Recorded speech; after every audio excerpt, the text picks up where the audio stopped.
इतिहास के 4 जनवरी 1643 के दिन जन्मे सर आइजैक न्यूटन थे। वे कैम्ब्रिज विश्वविद्यालय में पढ़ते थे, लेकिन उस समय प्लेग फैलने की वजह से कैम्ब्रिज विश्वविद्यालय बंद होने पर न्यूटन को अपने घर इंग्लैंड वापस लौटना पड़ा। 1726 की वसंत में एक दिन सेब के पेड़ की छाया में बैठे न्यूटन के सर पर सेब गिरा और मन में सवाल आई कि ये सेब नीचे ही क्यों गिरा, ऊपर क्यों नहीं गया। और इसी सवाल से ग्रेविटी की खोज हुई। न्यूटन ने ग्रेविटी के बारे में बताया, उनकी व्याख्या और सूत्र दिए, पर ग्रेविटी असल में काम कैसे करती है उसके बारे में नहीं बता पाए। इसके बाद 14 मार्च 1879 को जर्मनी के उल्म शहर में जन्मे दुनिया के सबसे महान साइंटिस्ट अल्बर्ट आइंस्टाइन।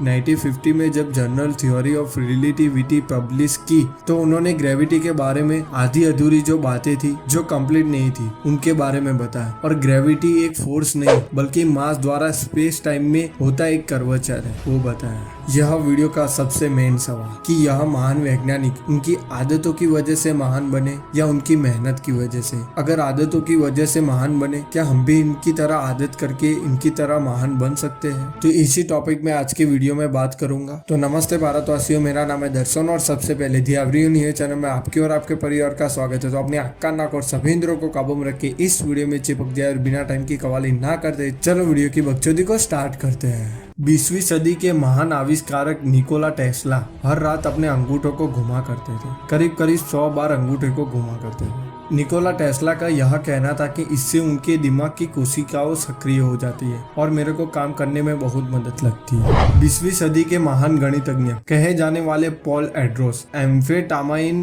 नाम के केमिकल की मदद से अंकों की पहेलियां सुलझ जाते थे। एम्फेटामाइन एक दवा है जो लोगों की ऊर्जा को बढ़ाती है, उन्हें उत्साहित करती है और भोजन की उनकी इच्छाओं को कम करती है। एक बार एक दोस्त ने पॉल एड्रोस से कहा कि वो एक महीने तक एम्फेटामाइन न ले तो वो $500 देंगे। पॉल ऐसा करने में कामयाब रहे, लेकिन उन्होंने दोस्त से कहा कि उन्होंने गणित को 1 महीने पीछे धकेल दिया है। न्यूटन मानते थे कि इंसान को कभी शादी नहीं करनी चाहिए, सेक्स से दूर रहना चाहिए। माना जाता है कि न्यूटन ने अपनी जिंदगी भर कभी सेक्स नहीं किया और अपने यह वचन को पाला। निकोला टेस्ला ने भी जिंदगी भर कभी शादी नहीं की। हालांकि बाद में टेस्ला ने दावा किया था कि उन्होंने एक कबूतर से मोहब्बत हो गई थी। न्यूटन का सेक्स न करने का विचार गलत नहीं, पूरा गलत ही है। सेक्स के कारण ही जीवन की पीढ़ियां आगे बढ़ती है। अगर सेक्स न करने पर मानव जात खत्म हो जाती है और पीढ़ियां ही नहीं बढ़ती आगे, तो इसीलिए यह बात मानना गलत है। मशहूर गणितज्ञ पाइथागोरस को बीन्स के इस्तेमाल से बेहद ऐतराज था। इसी तरह अमेरिकी वैज्ञानिक बेंजामिन फ्रैंकलिन नंगे बदन रहकर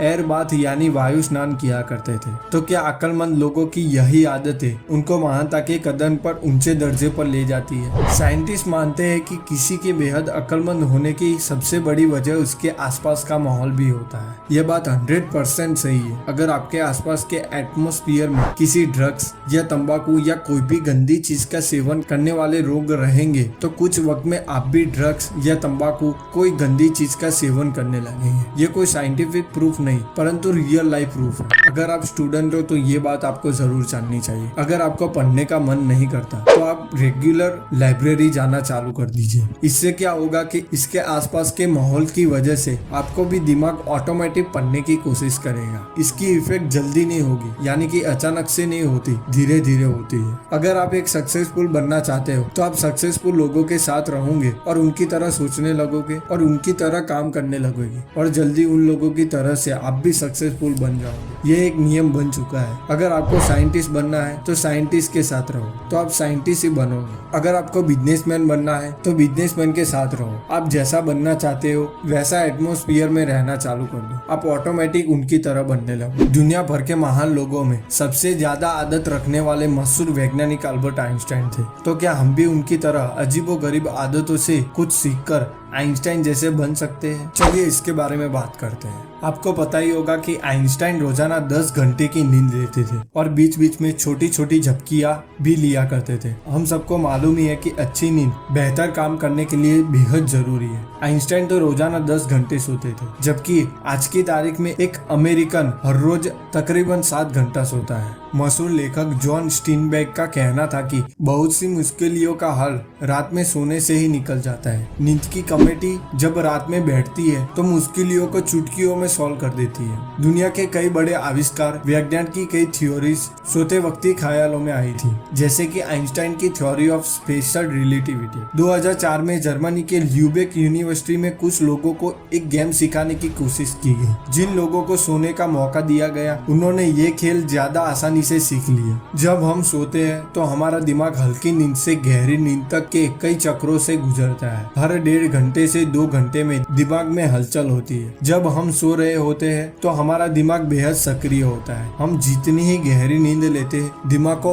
उतना ही सक्रिय होने का मौका मिलता है। दिमाग का एक हिस्सा, जिसे थैलेमस कहते हैं, वो स्विचिंग सेंटर की तरह काम करता है, जो तरह तरह के सिग्नल हमारे दिमाग के अलग अलग हिस्सों को भेजता है। इसकी मदद से ही हम ठीक से सो पाते हैं। जिन लोगों का दिमाग सोते वक्त ज्यादा सक्रिय होता है, उनके बारे में कहा जा सकता है कि वह ज्यादा अक्लमंद होते हैं। अल्बर्ट आइंस्टाइन तो काम करते वक्त भी झपकियां लेते थे। वो हाथ में चम्मच लेकर आराम कुर्सी पर लुढ़क जाते थे। नीचे वो थाली रखते थे ताकि सोने पर जब चम्मच उनके हाथ से छूटे तो थाली पर गिरे, और इसकी आवाज से वो जाग जाते थे। आइंस्टाइन रोजाना टहलने के लिए बाहर जाया करते थे। जब वो न्यू जर्सी की प्रिंसटन यूनिवर्सिटी में काम करते थे तो रोजाना 1.5 मील की पैदल सैर पर जाते थे। अब आपके मन में सवाल आया होगा कि इससे हमें क्या फायदा है। टहलना सिर्फ सेहत के लिए फायदेमंद नहीं, इससे याददाश्त बेहतर होती है। क्रिएटिविटी होने के लिए टहलना बहुत मदद करता है। लेकिन ऐसा क्यों, चलिए जानते हैं। टहलने के दौरान दिमाग के कुछ हिस्से आराम करने लगते हैं। दिमाग इस दौरान सोचने के लिए एकदम नया तरीका अपनाता है। दिमाग के जिस हिस्से की मदद से हमारी याददाश्त बेहतर होती है, हम फैसले ले पाते हैं। जो फैसले और विचार हम टहलने के दौरान करते हैं, वो फैसले और विचार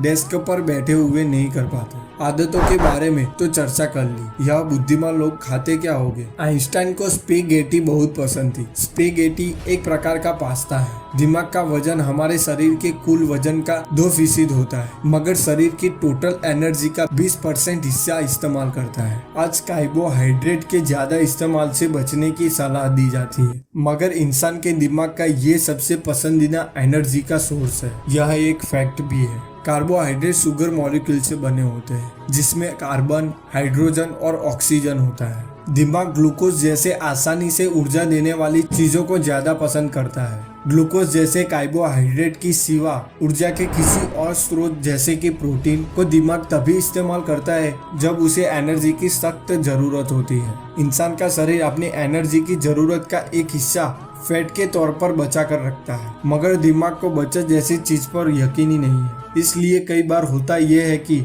दिमाग को अचानक ही बहुत ज्यादा एनर्जी की जरूरत हो जाती है। ऐसे वक्त में शरीर के दूसरे हिस्सों से ग्लाइकोजन जैसे केमिकल की मदद से अपनी ये जरूरत पूरी करता है, यानी कि उससे ऊर्जा ले लेता है। जब आप स्टडी या कुछ और जिसमें दिमाग का ज्यादातर यूज होता है वो करने बैठे तो सबसे पहले पेट भर के खाना खाएं, क्योंकि दिमाग को पूर्ति ऊर्जा मिल सके। और पूर्ति ऊर्जा मिलने पर दिमाग बहुत अच्छी तरह से काम करता है। खाली पेट कभी कुछ काम ना करना, क्योंकि काम तो होगा पर जो भर पेट काम होगा वैसा नहीं होगा। आइंस्टाइन सिगार के भी शौकीन थे। वो यूनिवर्सिटी के कैंपस में सिगार पीते रहते थे। क्या उनके महान होने की एक वजह से उनका धूम्रपान करना भी है? इस बात को पक्के तौर पर नहीं कहा जा सकता। हालांकि आइंस्टाइन तो सड़क पर पड़े हुए सिगरेट के टुकड़े उठाकर भी उनके तंबाकू को अपने सिगार में भर लेते थे। लेकिन ये बात 40 और 50 के दशक की थी। तब दुनिया को मालूम भी नहीं था कि तंबाकू का कैंसर से गहरा नाता है। ये बात आइंस्टाइन की मौत के 7 साल बाद दुनिया को पता चला। आज हम सब जानते हैं कि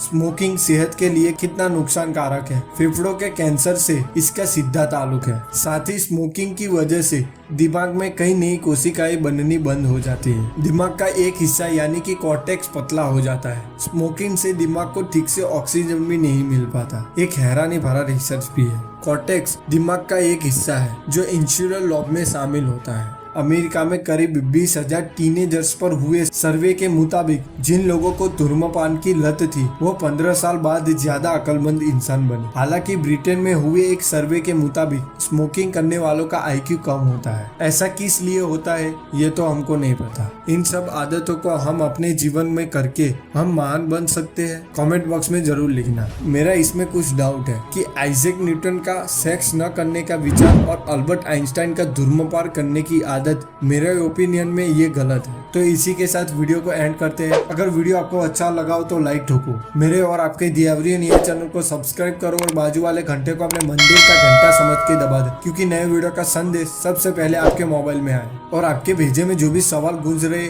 वो मेरे कमेंट बॉक्स में लिखिए या इंस्टाग्राम पे मुझे डायरेक्ट मैसेज कर सकते हो। इंस्टाग्राम की लिंक नीचे डिस्क्रिप्शन में दी गई होगी। ये वीडियो आपके परिवार, आपके फ्रेंड और आपके सभी सगा संबंधियों को शेयर कर देना। और दूसरा कुछ तो है ही नहीं कहने के लिए, तो जय हिंद, जय भारत।